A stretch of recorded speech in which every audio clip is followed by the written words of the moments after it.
Bonjour et bienvenue chez Saint-Cyr Automobile. Aujourd'hui, je vous explique comment fonctionne un autoradio GPS sur un Kia. Vous avez donc un écran effectivement tactile de ce côté-là, et ici vous avez donc différents boutons de menu, donc de raccourci. On commence par la radio tout simplement. Donc la radio, vous appuyez donc sur l'onglet donc radio ici, et vous voyez donc ici apparaître soit la radio FM, la radio AM ou le DAB, donc c'est la radio donc digitale, c'est-à-dire que comme la TNT pour la télévision, vous avez une radio donc qui passe pas par les ondes, mais qui est digitale, donc avec une meilleure qualité. Ce qui veut dire aussi que la radio digitale ne vous permet pas d'avoir toutes les radios, puisque toutes les radios n'ont pas encore été digitalisées. Mais vous avez donc les plus grandes radios qui le sont déjà et qui vous permettent d'avoir effectivement une bonne, un bon référencement au niveau musical.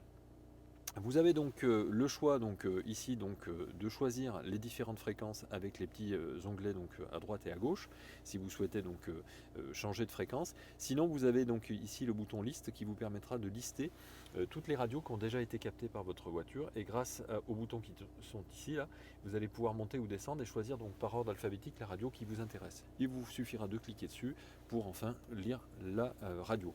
Vous appuyez donc sur la petite flèche pour revenir en arrière.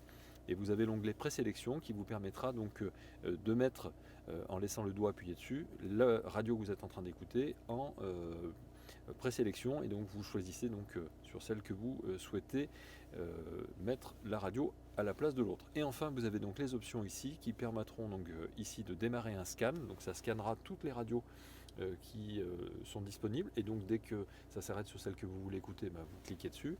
Le TA, c'est le trafic autoroutier que vous allez pouvoir activer ou désactiver. Le trafic autoroutier, c'est si jamais vous êtes sur un réseau France, France Info, France Musique, etc. Ça coupera la radio, ça coupera même l'USB si jamais vous êtes en train d'écouter de la musique sur la clé. Et ça vous mettra l'information routière. Donc c'est bien de l'avoir quand on est sur l'autoroute, sinon parfois ça coupe la radio sans donner de message parce qu'on est trop éloigné de l'autoroute. Donc c'est bien de le laisser vraiment que sur l'autoroute. Et ensuite vous avez donc ici donc, les radios régionales, c'est-à-dire que quand vous sélectionnez donc, différentes radios, vous allez pouvoir faire apparaître aussi toutes les radios régionales et pas seulement les nationales.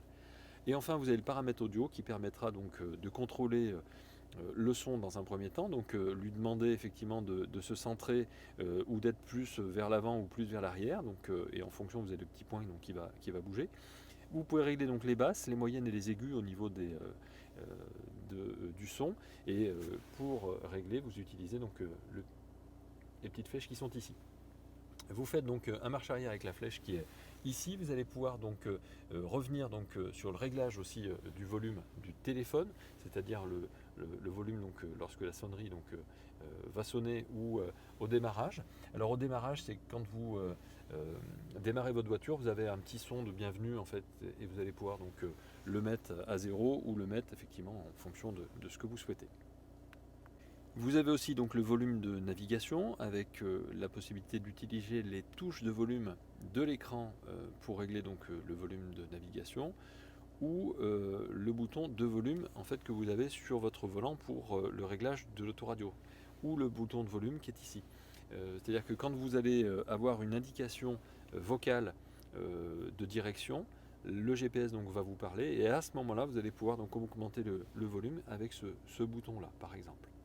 Et enfin, vous avez donc l'avertisseur donc, de stationnement prioritaire là qui peut être activé ou désactivé. Il suffira donc de cliquer dessus, de la même manière que vous allez pouvoir activer les bips lorsque vous appuyez sur l'écran. Vous l'activez ou vous le désactivez. Donc ça, c'était donc pour la radio. On passe au média. Le média, donc, il suffira d'appuyer donc, sur le bouton média, et lorsque vous avez mis une clé USB donc, dans le véhicule, la musique va se lire donc, toute seule. Dans le média, vous avez donc ici plusieurs médias. La musique donc USB, donc grâce à la prise USB que vous avez mis. Si vous aviez des images, vous allez pouvoir aussi lire les images, donc les photos que vous avez sur la prise USB. Si vous avez mis un iPod sur le bouton auxiliaire, vous allez pouvoir donc le lancer. Le bouton auxiliaire, c'est une prise jack. L'audio Bluetooth, donc vous allez pouvoir activer si jamais vous aviez mis donc un téléphone en Bluetooth sur votre voiture, vous allez pouvoir donc choisir la source Bluetooth ou la source auxiliaire. Une fois que vous avez choisi la bonne source, comme sur l'écran pour la radio, vous allez pouvoir utiliser les flèches pour passer d'une piste à une autre. Et donc vous verrez apparaître ici la petite jaquette donc, si vous aviez un dossier USB avec toutes les jaquettes de vos musiques.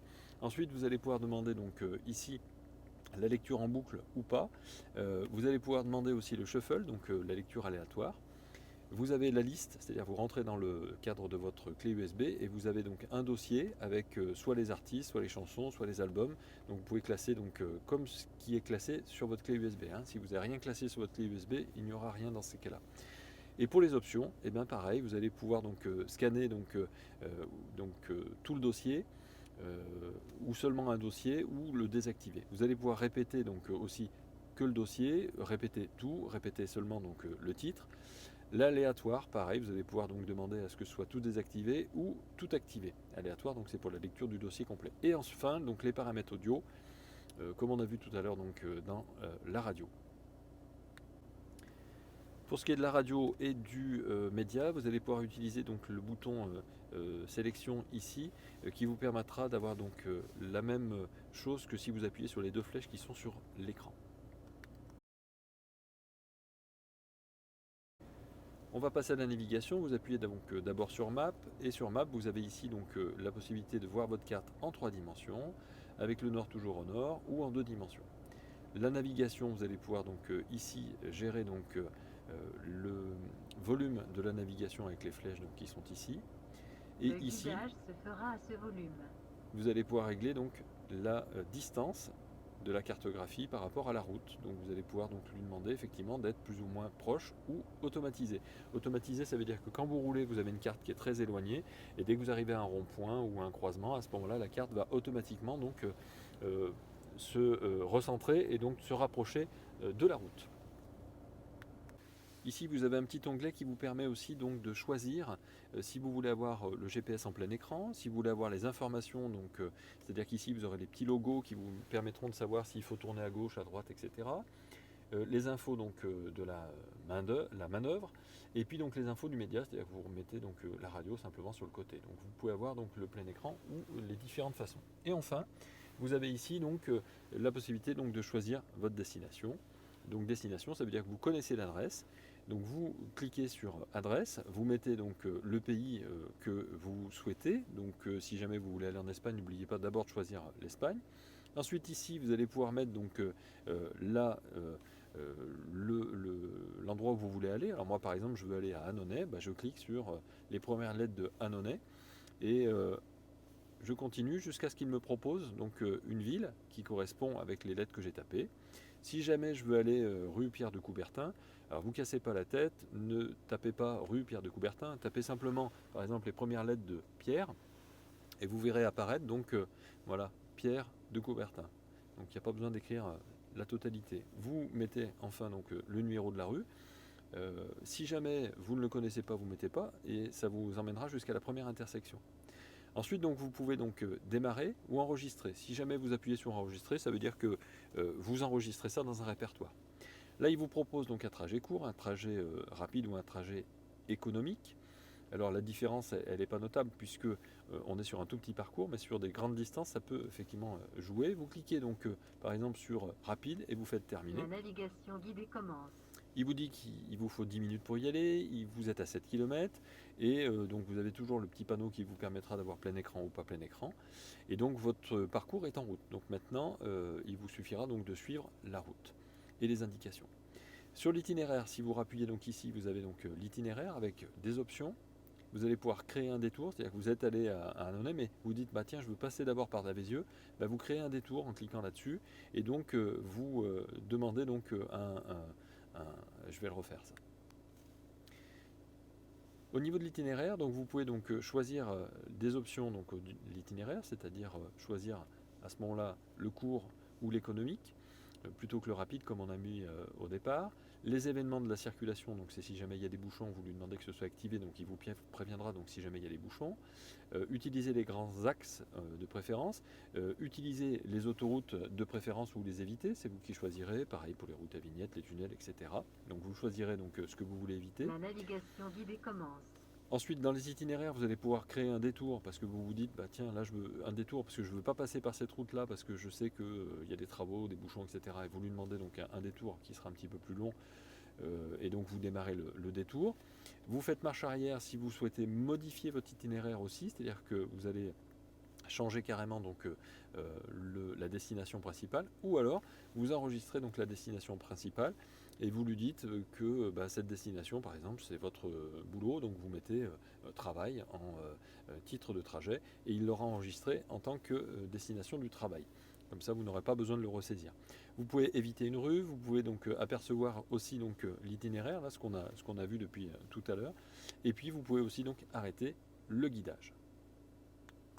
Lorsque vous allez donc ici sur la petite roue crantée, vous avez la possibilité donc de voir pour la vue carte, donc de choisir donc d'afficher les intersections, le guidage donc sur la voie, la limitation de vitesse et les informations de travaux et les frontières. Donc vous pouvez activer, désactiver.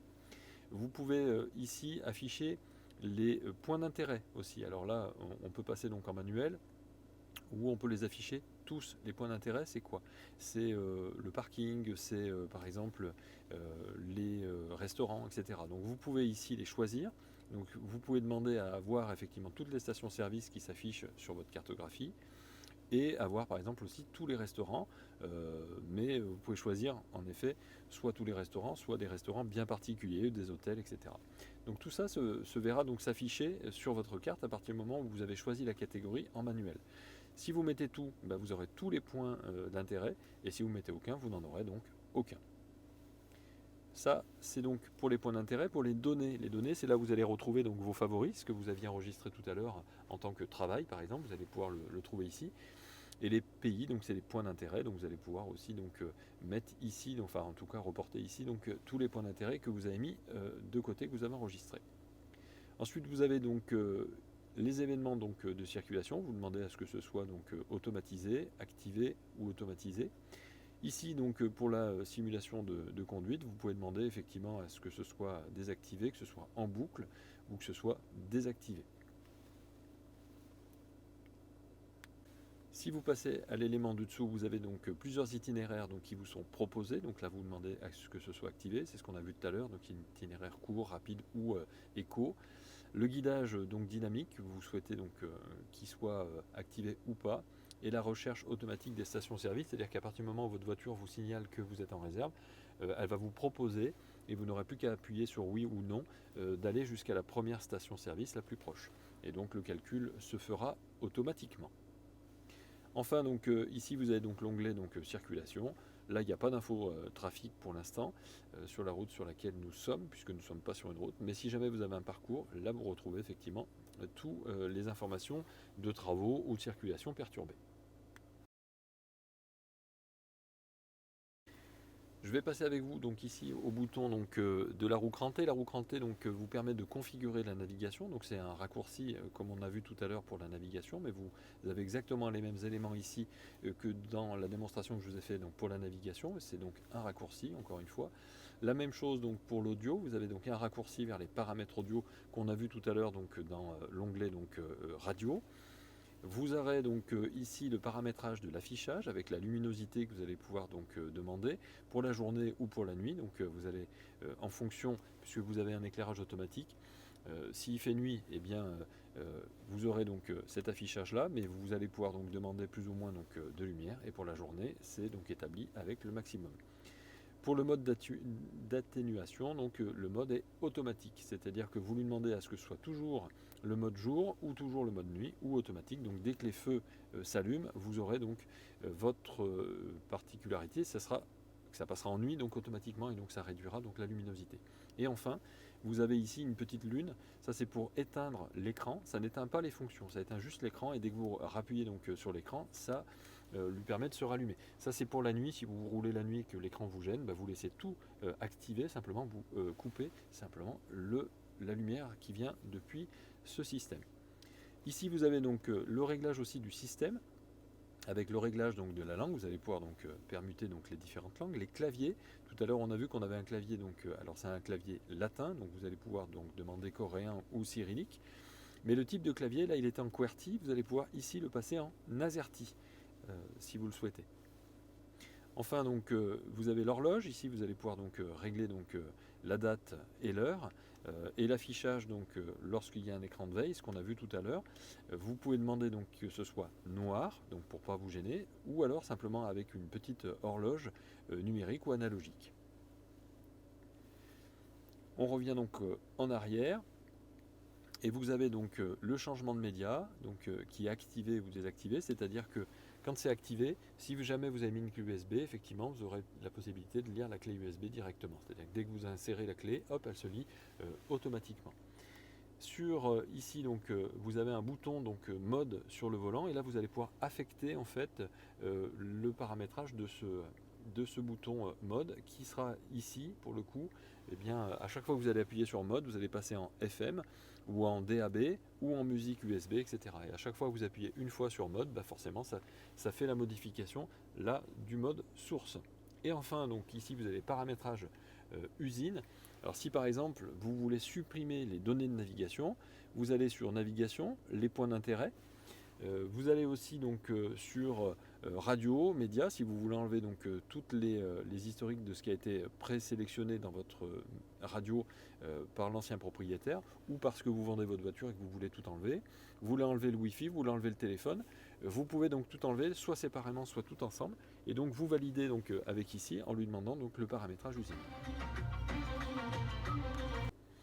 Le paramétrage usine donc, nous a remis donc, à l'usine. Donc comme je vous le disais tout à l'heure, bah, par exemple là vous voulez aller dans le système, vous allez dans le langage et puis vous allez remettre tout de suite donc, le mode français et votre autoradio est redevenu français.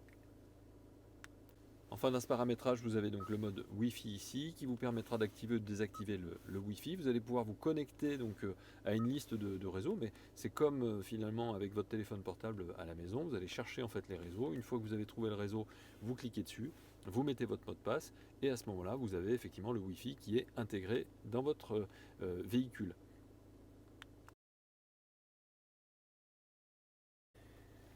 Voilà, je vais vous expliquer maintenant comment on associe donc un téléphone portable à une Kia, comment on le supprime aussi, je vous le montrerai. Donc vous allez donc d'abord dans l'onglet ici donc téléphone ou dans l'onglet paramètres ici qui vous permet donc d'aller dans Bluetooth. Une fois que vous avez fait ça, vous allez dans les paramètres de votre téléphone, vous allez dans Bluetooth et vous attendez que Kia apparaisse. Alors il peut y avoir Kia, il peut y avoir donc Kia Motor. Vous pouvez donc attendre quelques secondes pour voir apparaître ici donc la liste de la connexion.